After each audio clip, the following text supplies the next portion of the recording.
chapter is about selection, separation technologies,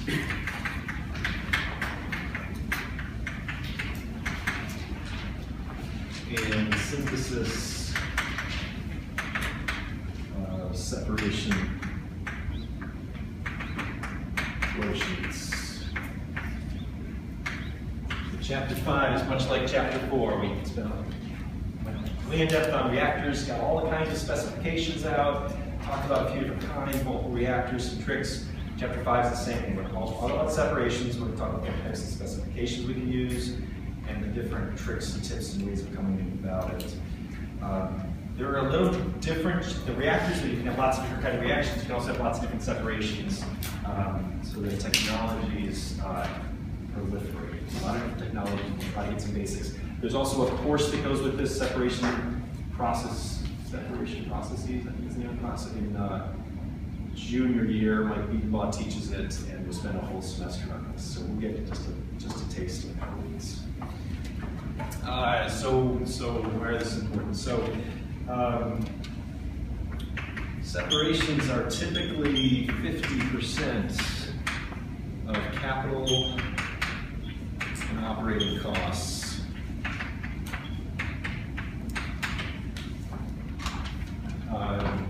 So capital, all the equipment to build these distillation columns and filtration units and centrifuges, there's a lot of equipment we need to buy. Half the equipment in the plant is usually separations.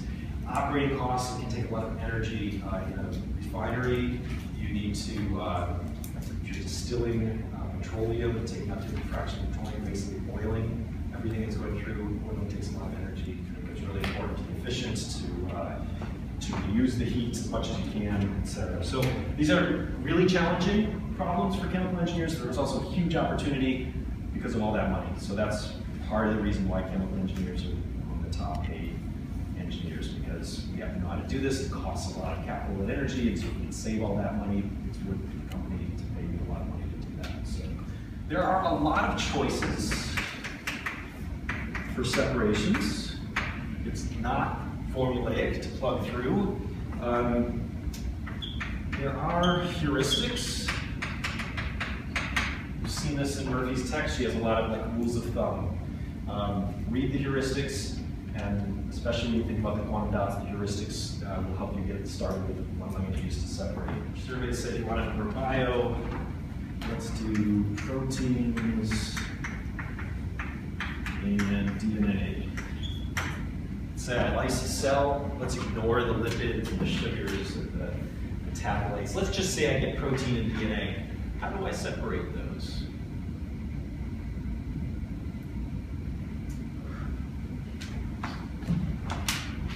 How do I separate proteins from DNA? Let me give you a guideline. Step 1, list the differences between them. Different between, what's one feature that's different between proteins and DNA? Size, they're different. Okay, so there's, for example, size, and then 2, list ways to separate based on that difference. Okay, so if I have a big stuff and a big thing and a small thing, how can I separate a big thing from a small thing? Centrifuge. Elements? Yeah. Chemical composition. Okay. Density. Density. Which one's more dense?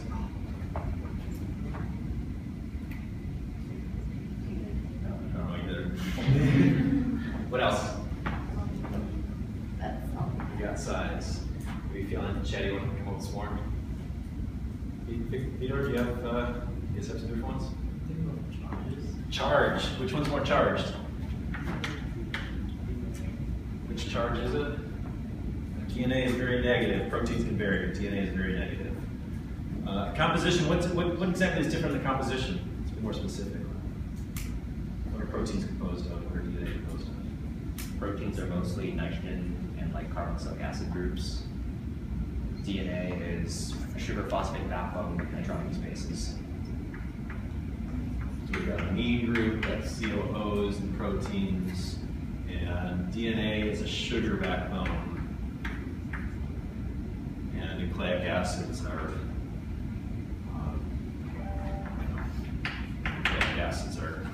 aromatic rings with a few hydrogen bonds. So yeah, so if you could pull out maybe the amine group, that's pretty different. Or if you could pull out things that are sugars binding, a lot of things are pretty sticky. What else? Anything else? You guys have something? Hydrophilicity.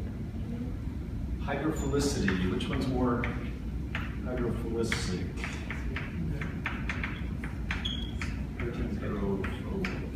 Protein vary in there. Which one? That's why You're not sure. yeah. Is DNA hydrophobic or hydrophilic? It's very highly charged, usually charged when we solid-dated. What about proteins? They vary, right? The outside is usually hydrophilic, the inside is oily. So yeah, definitely. If you could denature the proteins, open them up. You run denaturing gels where you open them up and then the hydrophobic part sticks onto the gels. So yeah, you can do this with a gel chromatography.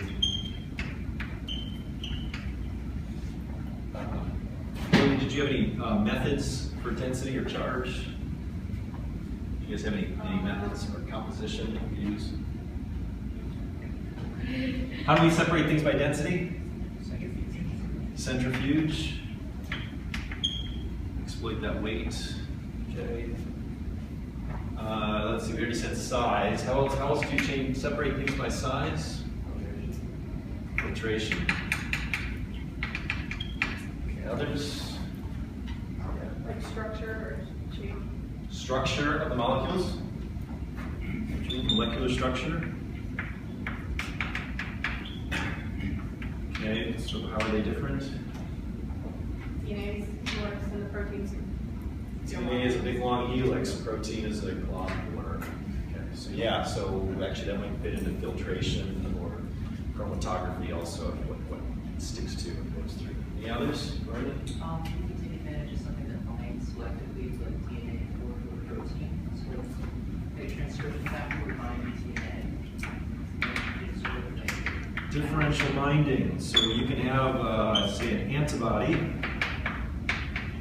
that can specifically link to a protein, or you can conjugate a protein to a particular another protein and then have it stick to something. Biotin avid is often used to grab things.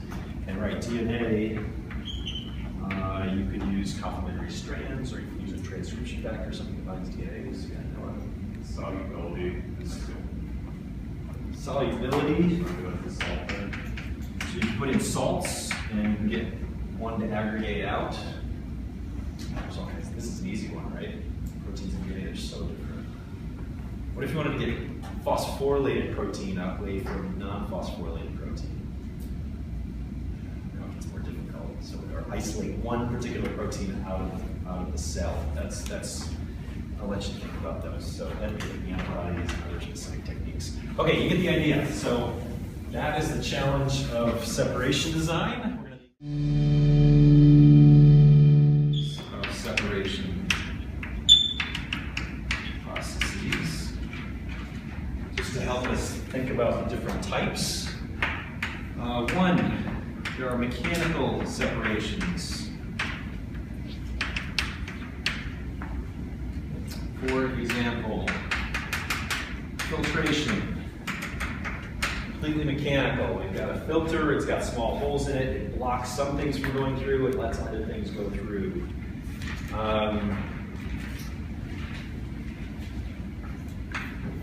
Sedimentation, sediment, heavier particles or heavier phases. This often looks like this. We often have two phases going into a unit. Those phases then separate out. We have a heavy one on the bottom and a light one on the top.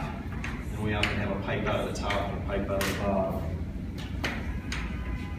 Phase one, phase two. Everybody knows what I mean by a phase.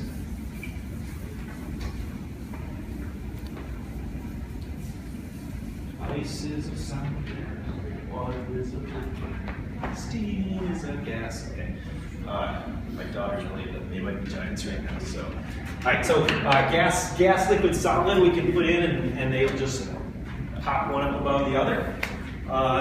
We also have plasmas will be different. Other phases, solutions and things are a little bit different. Let's see. Flotation. You can float something lighter than a liquid on the top of it. Expression. Where we pull liquid out of a solid, say squeezing, like squeezing water out of a sponge. Centrifugation. How much energy does it take to do these processes? Like throw things into a sedimentation tank and let it sediment, and then you pull the rocks off the bottom and the water off the top. How much energy does that take? Very little. So, typically low energy process here. Okay, type 2, rate-based separations. This is what we do in rate-based separation. We've got some separation unit. I put stuff in, say, inject a plug of gas into a gas chromatograph. I wait some time, and then what comes out? One thing, and then another thing, maybe another thing. And it pulls things apart by how fast they go through the unit or how fast they do some kind of process. I know we're out of time. We'll finish this up real quick. Chromatography, microfiltration, where we use pressure to push stuff through, and so things go through at different rates. Reverse osmosis, gel electrophoresis, base separations. Take a single phase. Somehow we make two phases. Maybe we take a liquid and we boil it, and then we get phase 1 off the top and phase 2 off the bottom. So evaporation, condensation, distillation, drying. This is all, in fact, these are all done by using energy as the separation agent. I put in energy, and ethanol evaporates easier with less energy than water, so that works. So that's with energy. The other way we could do this is with material. We could do things like absorption, extraction, where I use a material. So column with biotin on it, and I can take the whole cell and send it through that column. Everything with avidin will stick to the biotin, and everything else will pass through. That's a material-based separation. I use a material to pull another material out. If I have a gas stream coming out of the coal-fired power plant, I can put water through there, and I can get a lot of the nitrates and sulfates to migrate into the water and instead of the gas phase. Does that make sense? So that's a material-based, equilibrium-based separation. Why does the sulfate go into the liquid? Because it likes to be there in equilibrium. Okay, so we've got 3 types of separations. Read chapter 5. There's lots of different kinds. For those of you that had trouble picturing the molten bath in exam 1, this has got a whole bunch of those. Like, what does a filter look like? What does a reverse osmosis unit look like? So if you want to put your physical thinking's hats on, definitely read, maybe look at some images on YouTube and think about what these equipment are. There's a ton of different equipment in this unit. So, have a great weekend.